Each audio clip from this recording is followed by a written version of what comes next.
Good evening ladies and gentleman, welcome to your own channel Madhav aspire. और आज हम cover करेंगे 18 नवंबर के करंट अफेयर्स। तो आज का पहला करंट अफेयर है, president Draupadi Murmu to confer 6th national water awards on November 18, Maharashtra named best state of 2024। अच्छा, तो पहली बात ये है कि ये जो नेशनल वाटर अवार्ड्स हैं ये 2024 के जो 2024 हमारा ईयर था उसके नेशनल अवार्ड्स हैं जो कि इस साल दिए गए हैं। ठीक है, तो ये हमारे 6th एडिशन के हैं, मतलब इससे पहले 5 एडिशन के और हो चुके हैं, 5 साल और हो चुके हैं। अब ये 6th 2024 जो ईयर था उसमें ये 6th बार हुए थे, तो उसके अवार्ड्स इस साल दिए जा रहे हैं। ठीक है, तो हमें पहले पता होना चाहिए कि कौन सी 3 जो स्टेट्स हैं उनको टॉप 3 का अवार्ड मिला है। तो फर्स्ट स्टेट है महाराष्ट्र जो फर्स्ट आई है, सेकंड है गुजरात और थर्ड है हरियाणा। इन 3 स्टेट्स को बेस्ट स्टेट्स का अवार्ड दिया गया है जो कि वाटर सेविंग में जिन्होंने हेल्प की है। ठीक है, तो अब नेशनल वाटर अवार्ड्स, तो नेशनल वाटर अवार्ड्स क्या है कि ऐसे अवार्ड्स उन स्टेट को दिए जाएंगे इंडिया में जिन्होंने पानी को बचाने में बहुत ज़्यादा मदद की है और जिन्होंने पानी का सही तरीके से यूज़ किया है, ऐसे सस्टेनेबल यूज़ किया है। ठीक है, तो जैसे फॉर एग्जांपल ले लें हम रेन वाटर हार्वेस्टिंग, जो रेन वाटर हार्वेस्टिंग उसमें हम बारिश के पानी को बचाते हैं और इसको आगे यूज़ करते हैं। ठीक है, तो इन सब चीज़ों की मदद से हम पानी को बचाएंगे और उसको आगे भी यूज़ कर पाएँ। ठीक है, पानी को बचाना बहुत ज़रूरी है, सबसे इंपॉर्टेंट चीज़ है। तो 3 कौन सी हमारी स्टेट्स हैं, 3 स्टेट्स हैं महाराष्ट्र, गुजरात और हरियाणा। इन तीनों को बेस्ट अवार्ड मिला है जिसमें से महाराष्ट्र थी, वो फर्स्ट नंबर पे थी। ठीक है, तो इसके अलावा ये जो नेशनल वाटर अवार्ड्स हैं ये कौन सी मिनिस्ट्री देती है, तो ये देती है मिनिस्ट्री ऑफ जल शक्ति। हमें ये पता होना चाहिए कि कौन देता है नेशनल वाटर अवार्ड्स, ये दिए जाते हैं मिनिस्ट्री ऑफ जल शक्ति के द्वारा। ठीक है, तो ये था हमारा आज का पहला करंट अफेयर। अब हम चलेंगे अपने सेकंड करंट अफेयर पे। आज की सेकंड न्यूज़ है, operation Midas, all you need to know about anti corruption investigation in Ukraine. अच्छा, अब ना जो यूक्रेन है वहाँ पे एक सरकारी ऑर्गेनाइजेशन है, यूक्रेन की गवर्नमेंट की एक ऑर्गेनाइजेशन है जिसका नाम है एनरगोटम। जो एनरगोटम है ये एक ऐसी ऑर्गेनाइजेशन है, एक ऐसी कंपनी है जो कि एनर्जी बनाने में हेल्प करती है, इलेक्ट्रिसिटी प्रोड्यूस करने में हेल्प करती है। ठीक है, तो ये क्या है, जो एक यूक्रेनियन न्यूक्लियर एनर्जी कंपनी है। ये जो यूक्रेनियन न्यूक्लियर एनर्जी कंपनी है इसका काम क्या है, इसका काम है पूरी यूक्रेन में एनर्जी एनर्जी और इलेक्ट्रिसिटी बनाना और प्रोवाइड करना। ठीक है, और तो इसमें क्या है, इसमें कुछ लोग जो इसमें जो मिनिस्टर्स हैं ना वो बहुत ज़्यादा क्या बोलते हैं उसको, जो बहुत ज़्यादा ना ऐसे बिके हुए थे, बहुत ज़्यादा करप्टेड थे वो, बहुत ज़्यादा मनी लॉन्ड्रिंग और करप्शन वाली चीज़ों से रिलेटेड उनकी न्यूज़ सामने आई, रिपोर्ट्स में पता चला। तो इसीलिए यूक्रेन की जो गवर्नमेंट है उन्होंने चलाया ऑपरेशन मिदास।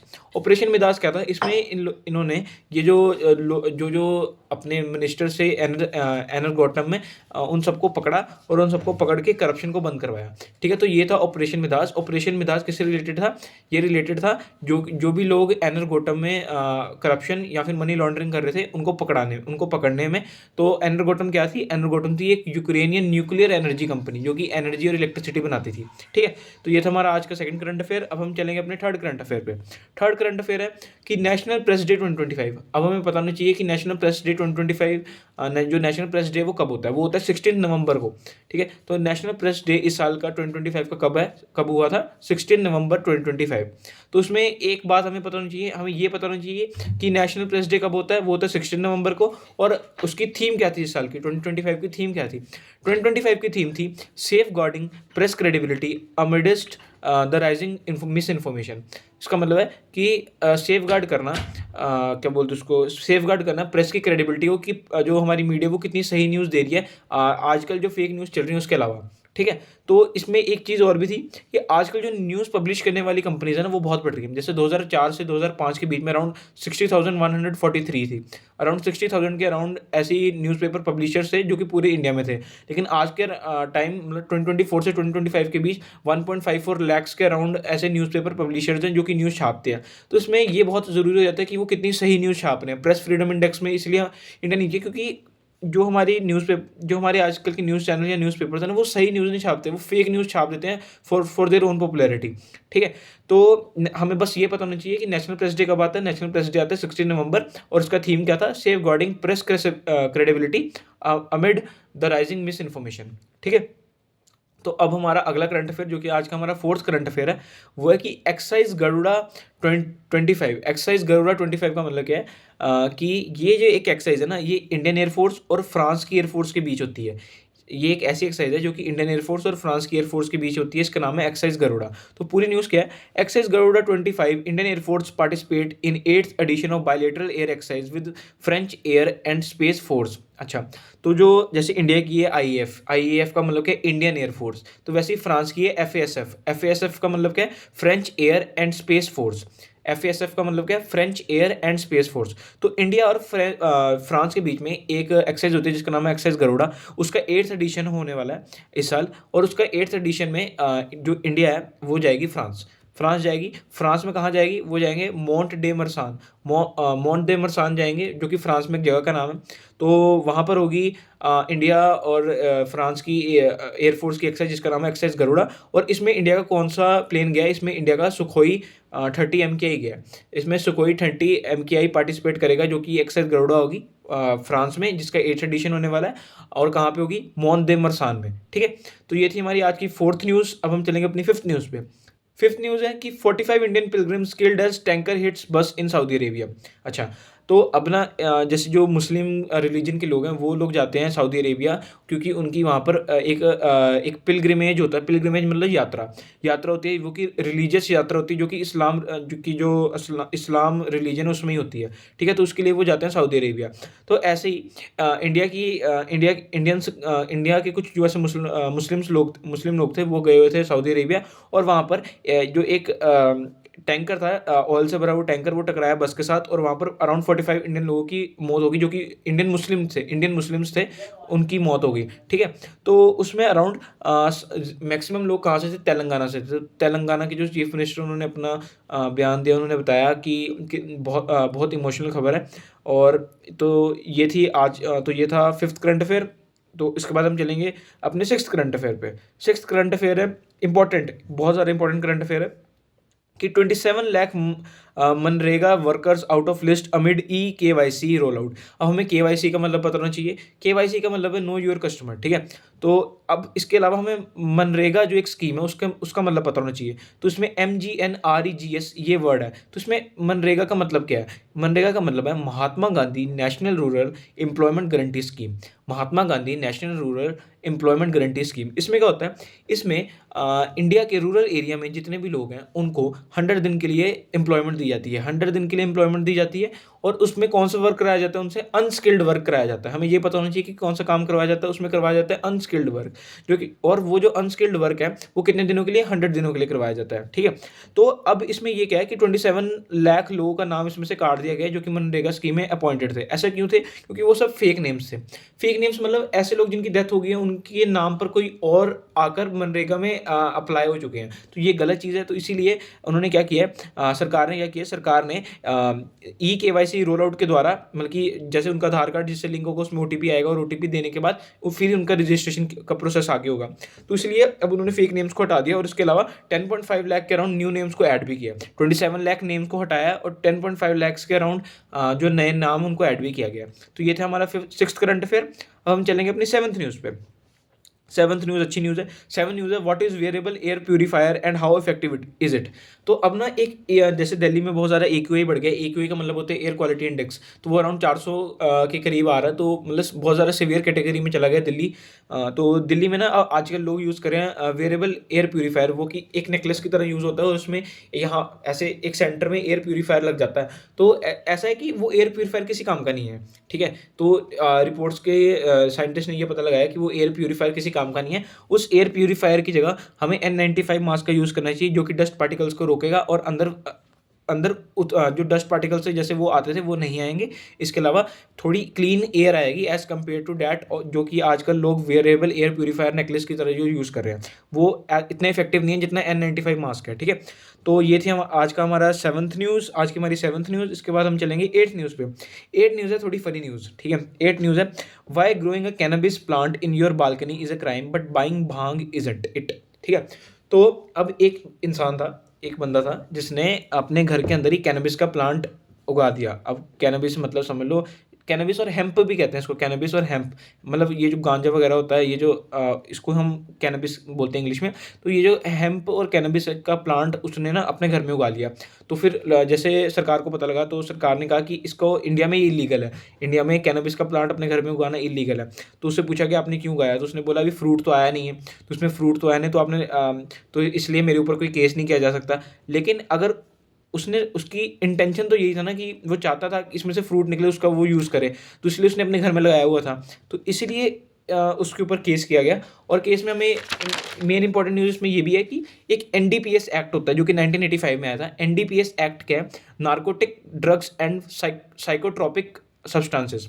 एनडीपीएस मतलब narcotic drugs and psychotropic substances act 1985। इसमें बोला जाता है कि आप किसी भी कैनबिस के प्लांट या हेम्प के प्लांट को अपने घर में नहीं उगा सकते। अगर आप उगाएंगे तो इससे बहुत ज़्यादा तो इसके ऊपर आपके ऊपर केस भी किया जा सकता है, ठीक है। तो अब हमें पता होना चाहिए कि कैनबिस से तीन चीज़ें बनती हैं, तीन ऐसे इलीगल प्रोडक्ट्स बनते हैं, ठीक है। पहला कैनबिस, जिससे बनता है गांजा, चरस और भांग, ठीक है। ये तीन चीज़ें बनती हैं, गांजा, चरस और भांग, जिसमें से गांजा और चरस जो कि है वो इलीगल चीज़ है, वो बैंड है। लेकिन जो भांग है वो लिमिटेडली इलीगल है। जैसे लिमिटेड क्वांटिटी में उसका यूज़ किया जा सकता, हाई अमाउंट में उसका यूज़ नहीं किया जा सकता। ये अब हमें पता होना चाहिए। देखो जैसे अब कैनबिस से क्या बनता है? गांजा, चरस और ये भांग, ये तीन चीज़ें बनती हैं, जिसमें से गांजा और चरस है वो प्योरली इलीगल है। लेकिन जो भांग है वो लिमिटेडली इलीगल है। वो लिमिटेडली इलीगल क्यों है? वो इसीलिए इलीगल है, उसका सिर्फ लिमिटेड क्वांटिटी में इसलिए यूज़ किया जा सकता है क्योंकि उससे हमारे रिलीजियस कल्चर जुड़ा हुआ है। अब रिलीजियस कल्चर ऐसा जुड़ा हुआ है क्योंकि जैसे महाशिवरात्रि में लोग भांग का यूज़ करते हैं, तो उसी यूज़ की वजह से रूल्स ऐसे बने हुए हैं कि भांग लिमिटेड क्वांटिटी में अलाउड है, लेकिन गांजा और चरस बिल्कुल अलाउड नहीं है, ठीक है। तो हमें पता होना चाहिए कि कैनबिस से गांजा, चरस और भांग बनती है, और जो भांग है उसका भी सिर्फ लिमिटेड क्वांटिटी में यूजेज अलाउड है, रिलीजियस कल्चर के बेसिस पे। अगर ये रिलीजियस कल्चर के बेसिस पे अलाउड नहीं होता तो फिर भांग का भी यूज़ अलाउड नहीं था बिल्कुल भी। लेकिन भांग का यूज़ लिमिटेड क्वांटिटी में अलाउड है, only on the basis of religious culture, ठीक है। तो अब हम चलेंगे अपनी नाइन्थ न्यूज़ पे। नाइन्थ न्यूज़ है कि army setup 3 new garrisons near the strategic Siliguri corridor. अच्छा, अब हमें गैरिसन का मतलब पता होना चाहिए। गैरिसन का मतलब होता है मिलिट्री बेस। अब 3 नए मिलिट्री बेस बना दिए गए हैं सिलीगुड़ी कॉरिडोर के पास में। अब हमें पता होना चाहिए सिलीगुड़ी कॉरिडोर क्या है। जैसे हम अपने दिमाग में अब इंडिया का मैप सोचें, इंडिया का मैप जहाँ पे उसका ईस्टर्न जो जितनी भी स्टेट्स हैं, ईस्टर्न स्टेट्स जो आती हैं, वो ईस्टर्न स्टेट्स के जो जाने का रास्ता है, वहाँ पे एक छोटा सा एरिया आता है जिसको हम बोलते हैं चिकन नेक। उसको हम चिकन नेक या सिलीगुड़ी कॉरिडोर भी बोलते हैं। अब ये जो चिकन नेक और सिलीगुड़ी कॉरिडोर है, अगर इस पे कोई अपना कब्जा कर लेना, तो फिर मतलब समझ लो आपने अपनी जो इंडिया की जितनी भी ईस्टर्न स्टेट्स है उसके ऊपर कब्जा कर लिया। क्योंकि और इसीलिए जो बांग्लादेश और चाइना वो चाहते हैं कि वो इस सिलीगुड़ी कॉरिडोर पे अपना कब्जा कर लें, जिसकी वजह से उनके ईस्टर्न साइड सारी उनकी हो जाए और इंडिया ईस्ट साइड से ईस्ट स्टेट से बिल्कुल कट जाए, ठीक है। तो इसलिए इंडिया ने क्या किया, इंडिया ने 3 नए गैरिसन बना दिए। गैरिसन मतलब 3 नए मिलिट्री बेस बना दिए। पहले जो मिलिट्री बेस है उसका नाम है लचित बोरखाम मिलिट्री स्टेशन, जो कि डुबरी असम में है। इसके अलावा 2 और मिलिट्री स्टेशन बनाए हैं, एक बिहार में और एक वेस्ट बंगाल में, जिसके द्वारा जो सिलीगुड़ी कॉरिडोर है उसको टैकल किया जा सके, वहाँ पर बहुत ज़्यादा सेफ्टी बढ़ाई जा सके, जिसके कारण बांग्लादेश और चाइना से हम टैकल कर सके, उनको पीछे धकेल सकें, ताकि वो सिलीगुड़ी कॉरिडोर पर अटैक ना करें। और इसके अलावा सिलीगुड़ी कॉरिडोर को हम चिकन नेक भी बोलते हैं, ये हमें पता होना चाहिए, ठीक है। तो ये थी हमारी 9th न्यूज़। अब इसके बाद हम चलेंगे अपनी 10th न्यूज़ पे, जो कि आज की लास्ट न्यूज़ है। Hasina aide get death penalty over crackdown on 2024 student protest. अच्छा, अब हमें पता चाहिए कि शेख हसीना थी, जो कि प्राइम मिनिस्टर थी बांग्लादेश की, वो भाग के आ गए थे इंडिया, और इंडिया ने उनको जगह भी दे दी थी रहने के लिए। तो वो क्यों भाग के आई थी? क्योंकि वहाँ पर चल रहे थे स्टूडेंट प्रोटेस्ट, क्योंकि वो वहाँ पर एम्प्लॉयमेंट नहीं बढ़ा रही थी। जो कि शेख हसीना थी, वो वहाँ पर एम्प्लॉयमेंट नहीं बढ़ा रही थी। इसके अलावा वहाँ पर उन्होंने बहुत ज़्यादा करप्शन की हुई थी, मनी लॉन्ड्रिंग के केसेस भी वहाँ से सामने आ रहे थे। तो इसलिए जो कि वहाँ की जेनजी लोग थे, जेनजी मतलब आजकल के जो लोग थे ना, वो बहुत ज़्यादा परेशान थे शेख हसीना से। तो इसलिए वहाँ पर स्टूडेंट के प्रोटेस्ट शुरू हो गए। वहाँ पर उन्होंने बोलना शुरू कर दिया कि हमें एम्प्लॉयमेंट दो, हमें अनएम्प्लॉयमेंट को कम किया जाए। तो इसी में वहाँ पर ना इसके ऊपर केसेस चलने लग पड़े, और इसी की वजह से बहुत ज़्यादा डेथ थ्रेट्स आने लगे शेख हसीना को। इसलिए वो पिछले साल भाग कर आ गए थे इंडिया। तो अब वो इंडिया में भाग कर आ गई थी और इंडिया ने उनको जगह भी दे दी थी, ठीक है। तो अब अभी उनके ऊपर जो केस चल रहा था बांग्लादेश में, वहाँ पर स्पेशल ट्रिब्यूनल में एक केस चल रहा था। अब ट्रिब्यूनल का मतलब कोर्ट ही होता है, ठीक है। एक स्पेशल कोर्ट था, वहाँ पर इनका शेख हसीना का केस चल रहा था, जिसमें शेख हसीना और एक और उनके लीडर थे, जिनका नाम है असदुज़ुमीन खान, ठीक है? असदुज़ुमीन खान जो हैं उनको उनके साथ इन दोनों को डेथ सेंटेंस का ऑर्डर दे दिया गया। डेथ सेंटेंस का मतलब कि इनको फांसी दे दी जाएगी। लेकिन अभी तो वो इंडिया में, तो उनको फांसी कैसे दी जाएगी? तो हमें ये पता होना चाहिए कि इंडिया और बांग्लादेश ने साइन की हुई है एक एक्स्ट्राडिशन ट्रीटी। एक्स्ट्राडिशन ट्रीटी का क्या मतलब है? एक्स्ट्राडिशन ट्रीटी का मतलब होता है कि जैसे इंडिया का कोई ऐसे क्रिमिनल है, वो बांग्लादेश में चला गया है और कोई ऐसे तो बांग्लादेश की पुलिस पकड़ के उसको इंडिया को वापस कर देगी, और वहीं जो बांग्लादेश का कोई क्रिमिनल है वो भाग के इंडिया में चला गया है, तो इंडिया उसको पकड़कर बांग्लादेश को वापस कर देगी। तो ये होती है एक्स्ट्राडिशन ट्रीटी, ठीक है? तो लेकिन इसमें ना एक एक्सेप्शन है कि एक्सेप्शन आता है आर्टिकल 6 में। आर्टिकल 6 का पार्ट 1, उसमें क्या बोला जाता है कि जो पॉलिटिकल नेचर ऑफ ऑफेंस है, अगर आपको कोई ऐसा ऑफेंस है जो कि पॉलिटिकली इन्वॉल्व है, तो उसके लिए आपको छूट दी जा सकती है, आपको वापस नहीं भेजा जा सकता, आप जहाँ हैं आप वहीं रह सकते हैं। तो वहीं शेख हसीना जो है, उनका रोल पॉलिटिकल ऑफेंस ही है। उनका जो जैसे उन्होंने जो क्राइम किया वो पॉलिटिकल ऑफेंस में किया, क्योंकि उन्होंने बोला था कि उन्होंने स्टूडेंट प्रोटेस्ट में इसलिए उन्होंने उनकी मदद नहीं की क्योंकि वो चाहते थे, ताकि उन्होंने इसलिए स्टूडेंट प्रोटेस्ट में बहुत ज़्यादा हमले करवा दिए थे ताकि वो रोक सकें ये जो हमारा चल रहा था स्टूडेंट प्रोटेस्ट, इसको रोका जा सके। तो इसीलिए स्टूडेंट प्रोटेस्ट को रोकने के लिए उन्होंने बोल दिया था कि आप जो स्टूडेंट्स उनको जेल में डाल सकते हैं, कोई प्रॉब्लम नहीं है। तो शेख हसीना का पॉलिटिकल नेचर ऑफ ऑफेंस था, पॉलिटिकल ऑफेंस था, तो इसलिए उनको इंडिया में रुकने की इजाज़त है, वो इंडिया में रुक सकती है, ठीक है? तो ये थी हमारी आज की लास्ट न्यूज़। इसके अलावा आज का homework, how many seats did the NDA national democratic alliance von in the 2025 Bihar assembly elections? इसका जवाब आप कमेंट सेक्शन में जरूर दीजिएगा। मिलते हैं नेक्स्ट वीडियो में। Thank you.